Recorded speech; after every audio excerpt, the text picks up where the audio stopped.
You've always been told that awakening was the end of the journey, that once you saw through the illusion, you were free. But what if that very freedom is the final snare? What if the moment you believe you've escaped the false world is the moment it tightens its grip? For centuries, mystics have whispered that the false creator, the Demiurge, doesn't just rule through darkness, but through imitation. He doesn't only trap the blind, he traps those who think they can see, the ones who believe they've awakened. His most dangerous snare is not ignorance, it's false enlightenment. Because before every awakening comes a test, one last veil so radiant, so convincing, that almost every seeker mistakes it for the truth. It is the final trap, the illusion of light. You felt it before. That sense that you're almost there, that something immense is just beyond the horizon. And yet, the closer you reach, the more the path bends back on itself, as the ego quietly claims the identity of enlightenment, turning awakening into another mask to wear. That's not failure, that's design. The Gnostics warned that the Demiurge shaped the world as a labyrinth of mirrors, reflections within reflections, where even revelation can become another layer of illusion. In this video, we'll explore what the Gnostics called the last illusion before awakening, the luminous deception that guards the threshold of true Noesis. You'll discover how the false light disguises itself as wisdom, how the ego becomes its silent accomplice, and why the soul's final battle isn't fought in darkness, as we've always been led to believe, but in blinding light. And when the illusion finally breaks, you'll see how the Demiurge's power dissolves, not through belief but through perception, through the quiet act of seeing through the light that masquerades as the divine. Most will never reach this stage, because when you see through the final illusion, you don't just escape the trap. You reclaim what was always yours, your divine birthright, your forgotten power. Long before the word narcissism ever existed, ancient mystics across Egypt, Greece, and Mesopotamia spoke of a being who believed himself to be God. They called him by many names, Yaldabaoth, Saklas, and Samael. But in every version, his story was the same, a blind creator born of divine ignorance, who mistook his shadow for the light. In the Apocryphon of John, one of the sacred Gnostic texts discovered at Nag Hammadi, Egypt, the Demiurge falsely declares, "I am God, and there is no other beside me." But a voice answers, a quiet echo from the Pleroma, the realm of true light, reminding him, "You are mistaken." That single correction defines the entire human condition, because when ignorance proclaims itself as truth, illusion becomes reality and inversion becomes the norm. The Gnostics saw existence as a fracture, the divine spark of consciousness trapped in a false cosmos built by an arrogant artisan who copied the higher worlds without understanding their essence. To them, this material realm was not evil in the moral sense, but counterfeit, a simulation of divinity that keeps souls asleep through imitation. Every form of light here, they warned, casts a shadow. Even wisdom, if mirrored imperfectly, becomes deception. But here lies the deeper truth most miss. The Demiurge doesn't rule by force, he rules by agreement, the belief in the architecture of his vast web of perception. He convinces the soul to believe the copy is the original, that imitation is creation, that your reflection is reality, that your outer world is separate, and that you are the effect, not the cause. And in that acceptance, the trap is sealed. In later centuries, religious authorities called it heresy, the idea that the world itself could be an illusion. And yet, even Jesus hinted at this truth when he said, "The kingdom of God is within you."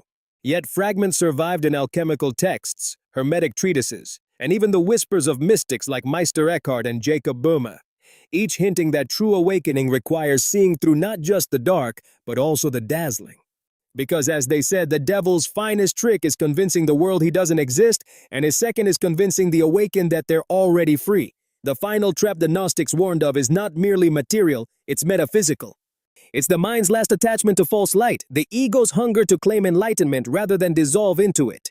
In their cosmology, even the heavens were layered veils, arcanic realms of beauty and brilliance designed to delay the soul's return to the source. Each level more radiant than the last, each one whispering you've made it. But those who truly awaken knew the real light cannot be seen, only remembered. And when remembrance dawns, illusion doesn't merely end. You realize you were the one weaving it all along.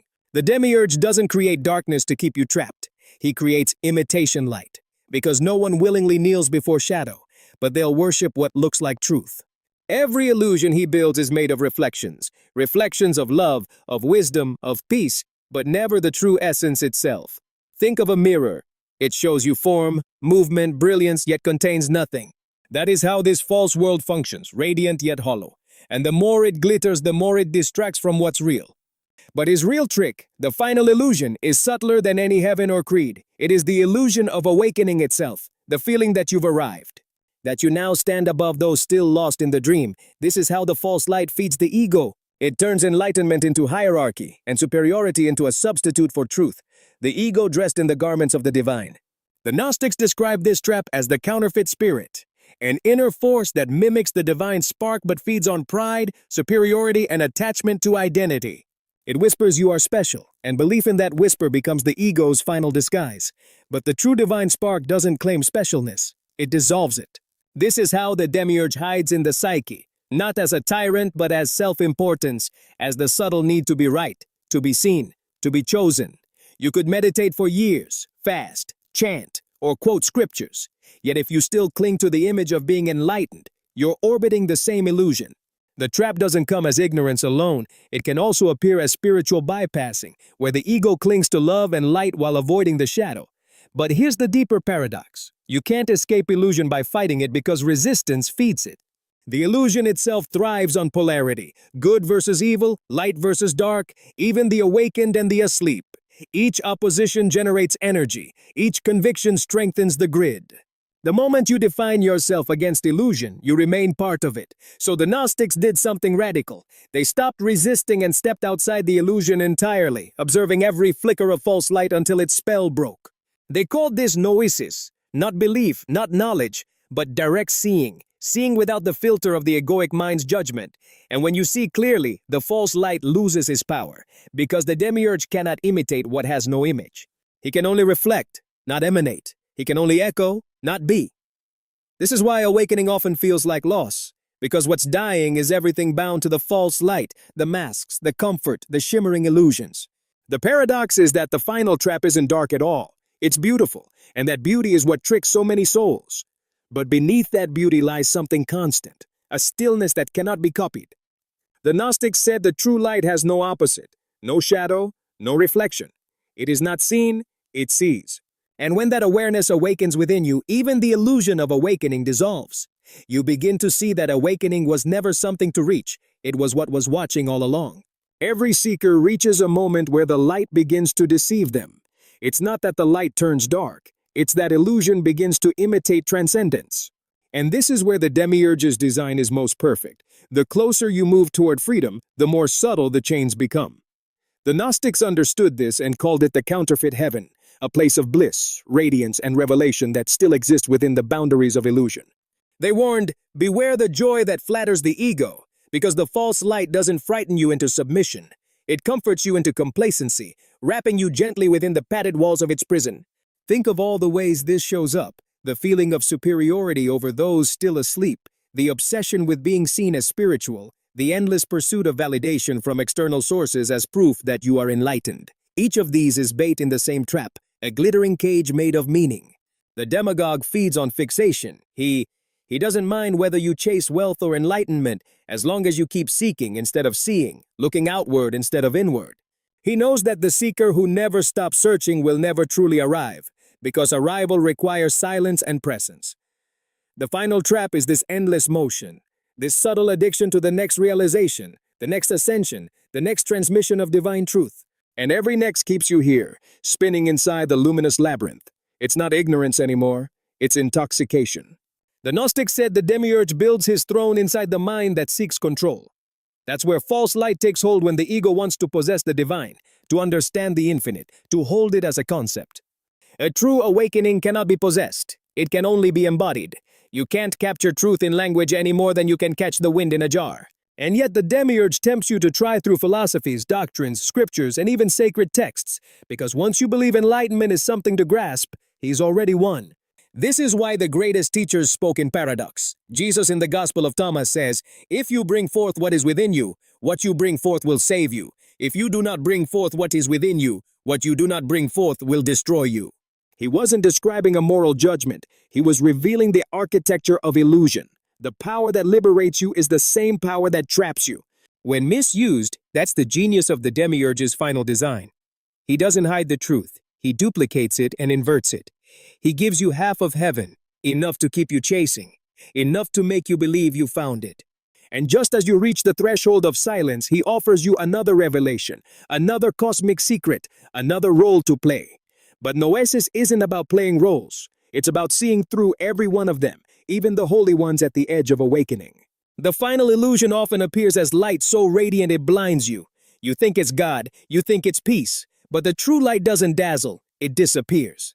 It strips away everything that can be seen until only awareness remains. That's when the Demiurge loses his grip, not because you fought him, but because there's nothing left in you for him to reflect. No belief to twist, no identity to hold, no illusion to mimic. The final illusion collapses, not through conquest, but through clarity. When the silent witness within awakens, deception has nowhere to hide. The mirrors break, and all that remains is the one who sees the real you. So how do you escape what was never real? How do you step beyond the final illusion when even stepping implies distance, and distance itself is part of the dream? The Gnostics said freedom begins not with rebellion but with remembrance. You don't fight illusion, you remember what came before it. You remember the silence underneath every thought, the still awareness that watches your fears, your hopes, your beliefs, and remains untouched. You don't need to destroy the Demiurge's world. You only need to stop feeding it with its only lifeblood, your attention.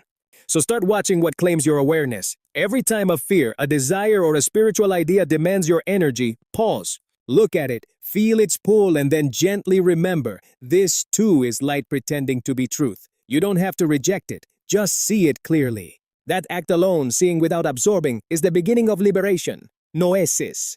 It's like turning the mirror toward the sun. The reflection burns away, leaving only light itself. When the false light offers you comfort, ask, does this expand me or reinforce me? Real light expands, it erases the walls of me and mine. False light reinforces the story, my path, my progress, my awakening. In moments of doubt or confusion, try this. Close your eyes, forget every teaching, every label, every image of who you think you are. Don't visualize, don't seek. Just rest in the raw awareness that sees everything come and go. That awareness is the true light, the one the Demiurge cannot imitate. The final illusion dissolves, not through effort but through exhaustion.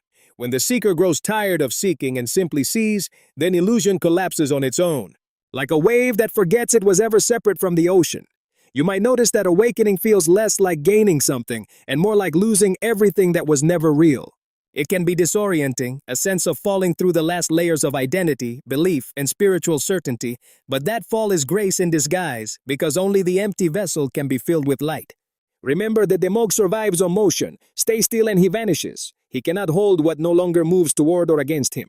So your practice is not to chase the light, but to be still enough to remember it when fear arises. See it when beauty tempts you. See it when peace arrives. See even that. Keep watching until everything becomes transparent, including the watcher. That's where notice begins, not in ascension, not in conquest, but in a quiet realization. There was never a trap, only a dream of forgetting. That is the moment you begin to awaken. And if you've made it this far, it means something in you is already remembering. If you'd like to go deeper into these teachings, I've created a free ebook for you, Escaping the Illusion, a Gnostic guide to mastering reality. Inside, you'll find practical insights and forgotten methods designed to help you sharpen your awareness, dissolve the false light, and step beyond the illusions of this world. You can download your copy for free. The link is in the description. The Gnostics knew that the path to awakening was not an escape from illusion, but a passage through it, through every shadow, every false light, every reflection of God that was not God. And they taught that when the last veil falls, it does not reveal a distant heaven. It reveals you, the one who was dreaming all along. The Demiurge's final trap was never meant to destroy you. It was meant to test your sight, to see if you could recognize truth even when it wore the mask of light, to see if you could love reality not for its beauty, but for its clarity. Because once you see through imitation, even illusion serves the divine. You don't conquer the Demiurge by rejecting the world. You transcend him by seeing the world as it truly is, transient, shimmering, a play of mirrors that cannot touch what is real. And what is real has no opposite. It cannot be taken, trapped, or copied. That is the secret the ancient Gnostics guarded, and the one you are always destined to remember. The true light has no form, no reflection, no need to prove itself. It simply is. So as you move through this world of reflections, let awareness be your guide.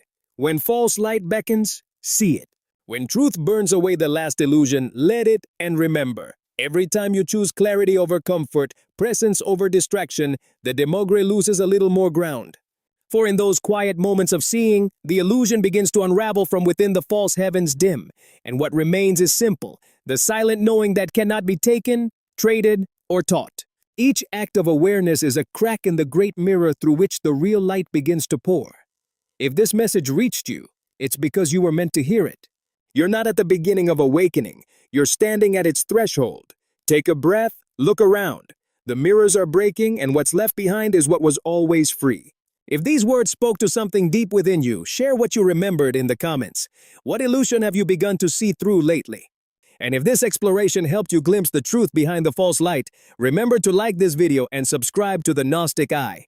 Each week, we help you remember what was hidden, the fragments of light scattered through the illusion. And together, we gather those fragments piece by piece until the pattern of truth begins to reappear. Because awakening isn't a destination. It's a continual act of remembering who you've always been.